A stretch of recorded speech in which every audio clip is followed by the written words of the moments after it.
Suusii kanaa waan qabuuf tasumaa dhiira jibbee seenaa obboleettii keenya takka otoo isiniin qoodiin dura akkam jirtu hordoftootaa fi kabajamtoota kiyya ani jira galata rabbii isinillee baga jiraattanii bakkuma jirtanitti nageenyi isin faanaa jiraatu. Viidiyoo kiyya isinitti tole laayikii gochuu hin dagatinaa. Waa isin gaafachuu barbaade ijoolleen reefu biyyarraa uftanii jechuun reefu yeroo isiniin jedhu ji'a 3-4-5 waggaa kana as namoonni uftanii biyyarraa wanta ufuu barbaadu. Wanta ufuu danda'u yookaas immoo wanta darbuu natti himaa isiniin jechuu barbaadan nama biyyarraa ufuu jira. Waa fichisiifachuu barbaade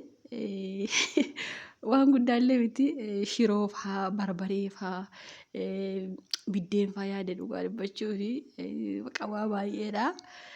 Waa baay'ee fichisiifachuu yaada dhugaa dubbachuuf mee namoonni icciitii isaa beektan wanta darbuu danda'u mee natti himaa. Fakkeenyaaf kan akka dammaa jechuun dammillee jira biyya kana akkuma beektanii garuu akka biyya keenya sanaatti mi'aawun urgaa'u. Bakka walumaa galatti biddeen gogaa fa'aa hin beektuu mira isa fa'aa wanta darbuu danda'u mee natti himaa. Namoonni beektan na deeggaraa isiniin jedha. Fichisiifachuu barbaade dhugaa dubbachuuf nama ufutu jira.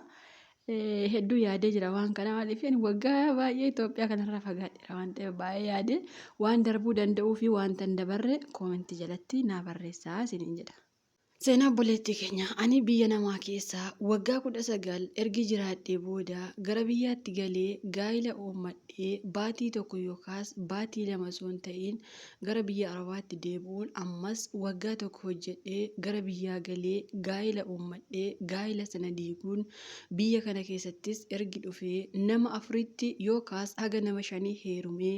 baatii 2 yookaas baatii 3 osoo waliin hin jiraatiin hiikee nama baay'ee natti kolfanii isheen intalli abaluu heerumuu malee jireenya waan hin beekneef maal sinii gootii fuutaa jechuun namoonni hundi kan na beekus kan na hin beeknes icciitii koo ani jireenya qabachuu akka hin dandeenye waan na hamataniif anis rakkoo koo waan hin beekuuf suusii ani qabu yoo isinitti hime tarii isinis suusii kanaan qabamtanii waan baduu dandeessaniif maqaa meeshaa sanaa himuu baadhus mucayyoo Filiippiinii yookaas warra Kuurii jedha waliin osoon hojjechaa jiru meeshaa fedhii namarraa baasu yookaas akkuma dhiiraatti ittiin fayyadamu biyya isheetii fidattee waan dhufteef anis ishee waliin qarshii guyyaatti naannoo 4,000 Itoophiyaa kennuufiif garuu asitti qarshii xiqqoo ta'us riyaaluma 100 yookaas 150 yeroon kennuufi sa'atii tokko yookaas sa'atii 2 itti waan fayyadamuuf isheenis kana na barsiiftee umurii ishee guutuu naannoo waggaa 32 biyya Arabaa keessa waan jiraattuuf biyyatti galtee gaa'ila uummachuu miti maatiiyyuu yoo galtee dubbiste ijaazaa yookaas eeyyama boqonnaa ji'a tokko yookaas baatii tokko osoo hin gahiin biyyuma Arabaa deebitee hojii ishee waan uffattuuf ani duraan maaliif waan kana gootaa biyya kee teessee maa gaa'ila uummannee yeroo isheetiin jedhu isheenis icciitii meeshaa kana natti himuun ginumaa gaa'ila miti dhiirayyuu sin barbaachisu yoo heerumte of jeequu of cinquu ijoollee deessee guddisuu waan kana malee faayidaa maal qabaa dhiisii hin heerumiinii meeshaa kanaan yoo jiraatte baay'ee si fayyada jechuun dhugaa dubbachuuf guyyaatti qarshii ani kennu isinitti himeera waan ta'eef kunis akkuma biyya galuun yeroon maatii kiyya bira gahu cinqii sammuu na aarsuu inumaa biyya sana maaltu na fidee jedhee haga jaarri sun na jibbitutti naannoo waggaa 19 olii yeroon isaan bira jiraadhu haa ta'u malee ani waggaa 2 hojjedhee gara biyyaa gala waggaa 2 waggaa 3 eeyyama fudhee waan hin galuuf mucayyoon suni garuu walumaa gala waggaa 32 biyya Arabaa hojjechuu ishee ergi waan kana natti himtee booda anis waan kana waan hin mi'eeffadheef biyya isheerraa akka isheen naaf bittu yookaas naaf fiddee oftu waan itti madheef qarshii guddaa isheetti kennee isheenis manuma jiru sanatti meeshaa sana bittee naaf fiddee anis dhugaa dubbachuuf baay'ee jaaladhee waggaa 9 akkanumaan jiraadhe malee isaa achi meeshaa sanaan waan hin jiraachaa tureef inumaa Yeroon heerumu meeshaa sanatu na fuuldura dhaabbata waan ta'eef ani yaadni koo gara meeshaa sanaa waan ta'eef jaalala namaa fi jaalala jireenyaa waan hin qabaanneef kan namoonni abbaa manaan koo akkasii ijoolleen koo akkasii jedhee odeeffatu ani garuu itti kolfaa meeshaa kiyya waan hin qabuuf dhugaa dubbachuuf ergan isaa wal baree inumaa boqonnaa sammuun kiyya naaf tasgabbaahuu namaan waliin haasa'uu dhiisuu qofaa kiyya ofitti haasa'a yoo boqonnaa koo meeshaa sanaan fayyadamaa osoon waan kanaan dabarsaa jiru haa ta'u malee ergan gaa'ilaan wal dhabees biyya kana keessattis ergan heerumee boodas ergi gaa'ii hundi na didee jireenyi koo hunda isuma waan ta'eef mana arabaatii bahee ofii koo mana kireeffadhee ijoollee waliin haa kireeffannu malee kutuma sana keessatti kunni waan jiruuf qofaatti baafadhee ati maaliif qofaa bultaa yeroo ijoolleen shamarranii naan jettu ani dhukkuba qabaa yookaas daddafee ka'ee fincaa'uu yookaas dhukkuba namatti darbuu danda'u waan hin qabuuf na biran buliinaa maaluu ani as bulaa jedhee ijoolleerraa adda bahee kophaa koo naannoo waggaa 4 mana kireeffadhee walumaan haa kireeffannuyyuu malee kuta sana keessa jiraachaa waan hin tureef haa ta'u malee ijoollee baay'een guyyaa tokko rakkooma ishee barra jechuun anuma duuba yookaas barrii ani cufe duuba dhaabbachuun ani akkuma sa'iira waliin jiraatuutti haala hundumaa seera isaa guutee sagalee koo baasaa waan hin fayyadamuuf ijoolleen dharnarratti bartee ati maal hojjettaa halkan rakkoo qabdamoo atoo hinuma iyyitaa moo abjuutiin iyyaa bultaa jechuun yeroo ganama na gaafatan. Anis eeyyan isinitti himeera ani dhukkubni na qabee jiru sammuu xiqqoo na dhukkubsaa akka na godhun beekuu yoo rafullee nan lallaba jedhanii maarree sanuma jechuun haa ta'u malee ijoolleen tanii waliin galu silkii isaanii saayilentii godhanii yookaas akka inni viidiyoo waraabutti kallattii siree koorra dulaamni waan jiruuf achiin kaahanii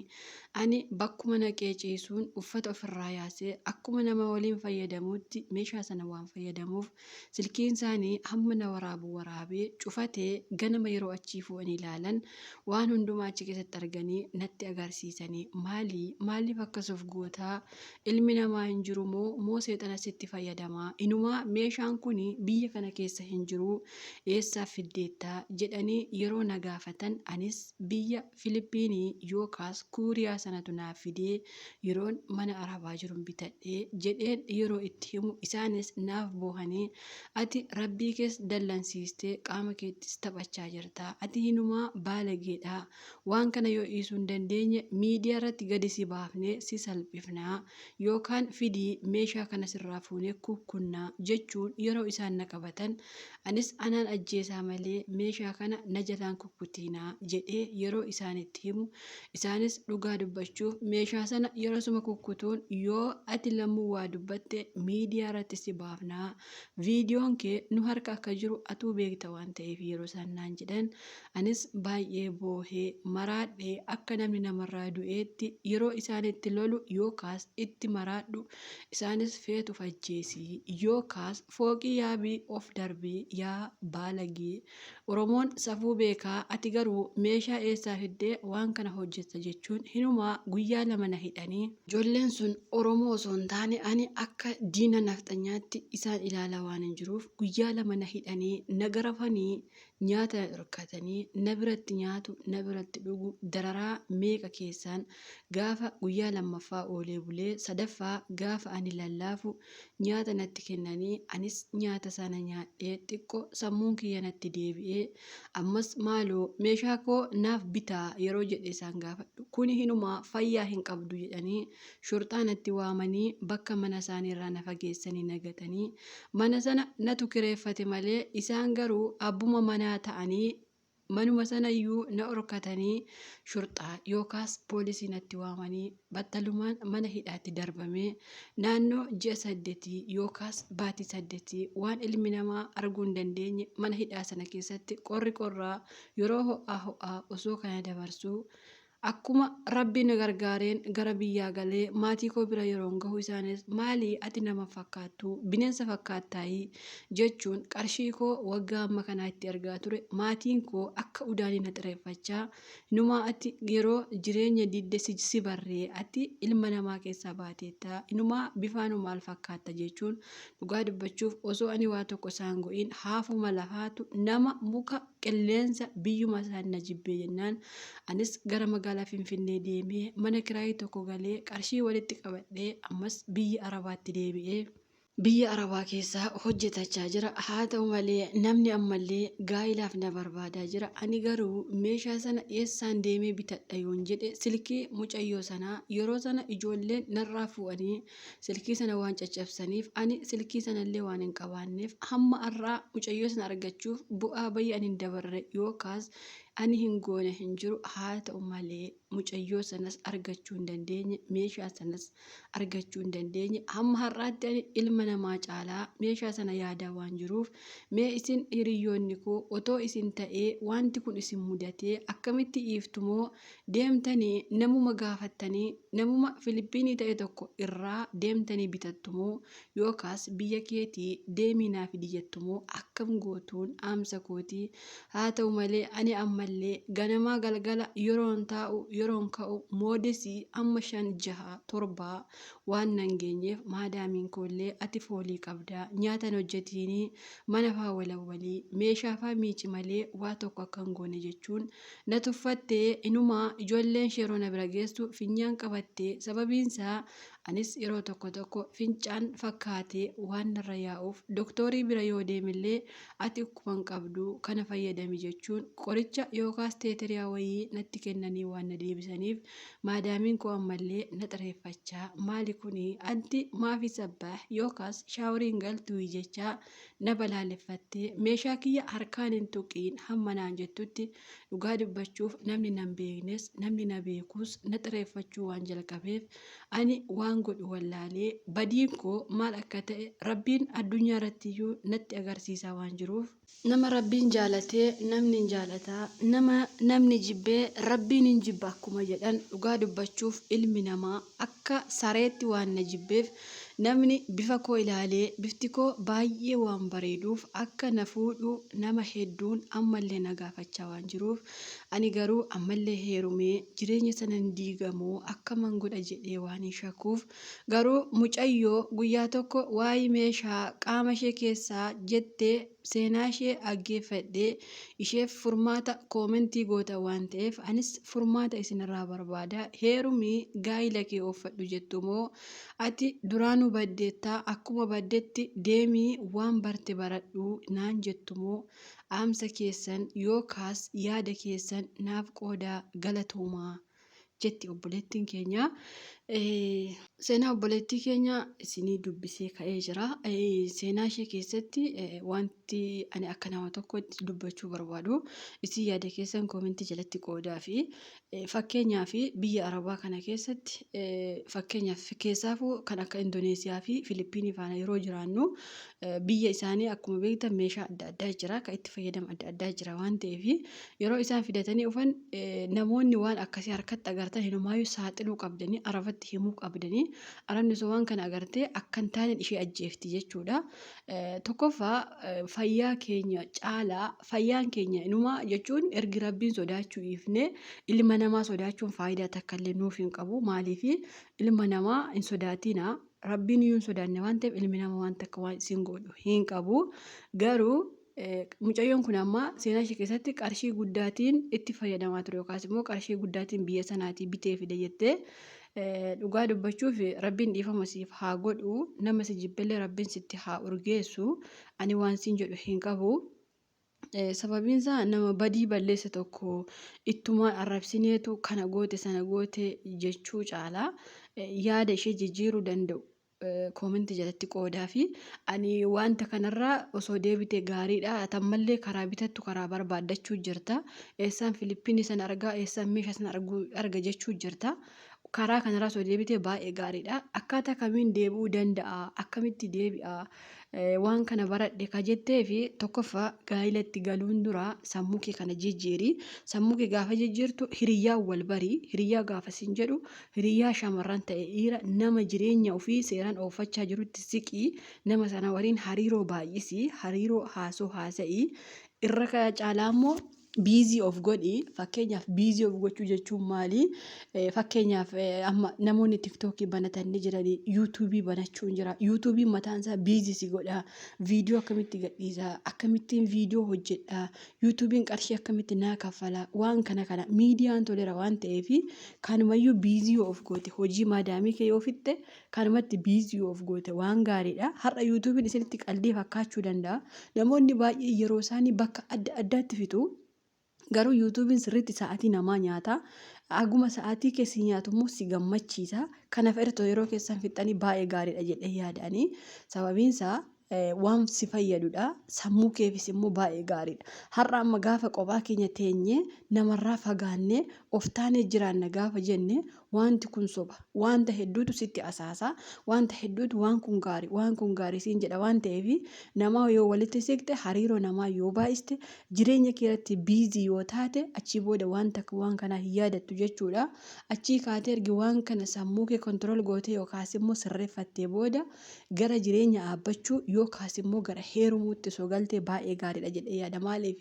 har'a namoonni baay'een yoon heerume jireenyi kiyya akkasii irra akkatti na cinqa akkasii jechuu danda'a. Garuu heerumuun faayidaa hedduu qaba. Dhugaa dubbachuuf fakkeenyaaf namoonni abbaa manaa gaarii argatan jannataa jechuudha. Heerumuu jechuun jannatuma dhugaa isinitti himuuf jecha. Maaliif yoo abbaa manaa gaarii argatte yoo haadha manaa gaarii argatte jannata addunyaati jechuudha gaa'ila jechuun. Garuu cinqiin jira maal jira ilmi namaa kamuu gaa'ila rabbiin iyyuu beekee uume waan ta'eef akkasitti kana bitachuu naaf wayya. Qophaa jiraachuu naaf wayya. Cinqii hin danda'u maalii hin danda'u jechuurra waanuma rabbii uume sanatti galtanii jireenya keessa ooffachuuf irra gaariidha jedhaani. Sababiin isaa gaafa gaa'ilatti galtu maaltu akkasii ta'u eenyu akkasii ta'u maaltu akka ta'e rabbiin iyyuu beekee waan sii qoodee fi gara achii osoo deemte irra gaariidha siin jedhu obboleetti kiyya. Maaliif atamma ani bareedina qabaa garuu waan kana sammuun kiyya asitti biizii ta'e akkana ta'e kan jettu sammuu kee gara kanaatti biizii ta'e deebisuu dandeessa jechuudha. Tarii yeroo gabaabaa keessatti sii deebi'uu dhiisuu danda'us waan amma siin jedhe kana yoo yaalte hin deebitaa jechuudha. Qofummaa dhiisuu, namaan wal baruu, namaan haasa'uu. Maaliif yeroon kee biizii waan ta'uuf fakkeenyaaf maadaamiin kee hojii xiqqoo qabdi ta'e waanuma tokko biizii of gochuu miidiyaa kanarraa waan si fayyadu irraa filattee tiktookii haa ta'u feesbuukii haa ta'u yuutuubii haa ta'u irraa filattee biizii of gochuu sii galee jireenya kee ooffachuu jechuudha. Yoo akkas ta'e wanti kunillee hin si'iisa suusii adda addaarraa hin deebitaa jechuudha. Irra caalaan gara gaa'elaatti osoo galtee baay'ee gaariidha. Kanaaf immoo hordoftoonni kiyya yaada isaanii siifaa qoodanii sababiin isaa gaafa biyyaa nuti dhiiraamne biyyaa hin baane qarshiif biyyaa baane rakkannee horii gurgurree lafa gurgurree biyyaa baane garuu Filiippiinii Indoneeziyaa akkas ta'e jaratu akkas tarii biyya isaaniitti waan kun faashinii ta'uu danda'a. Unuuf garuu faashiniis miti arginees hin beeknu jechuudha. Kanaafuu waan biyyi namaa oofu waan biyyi namaa itti jiru fayyadamuu caalaa waan biyya keenya lammii biyya keenya waliin haasa'a obboleeyyan kee akka kee afaan Oromoo wajjin dubbatan haasa'a malee ka biyya namaa deemtee biyya namaa sana akkeessu jechuun ofumaa qabanii boolla of buusuu jechuudha. Kanaafuu bakka dogoggoratti dhiifama isiniin jechuu barbaada. Yaada ishee jajjabeessuu danda'uu fi ka gara jireenyaatti ishee fiduu danda'u waan kana keessa akkaataa kamiin akka baatu koomentii godhaafi.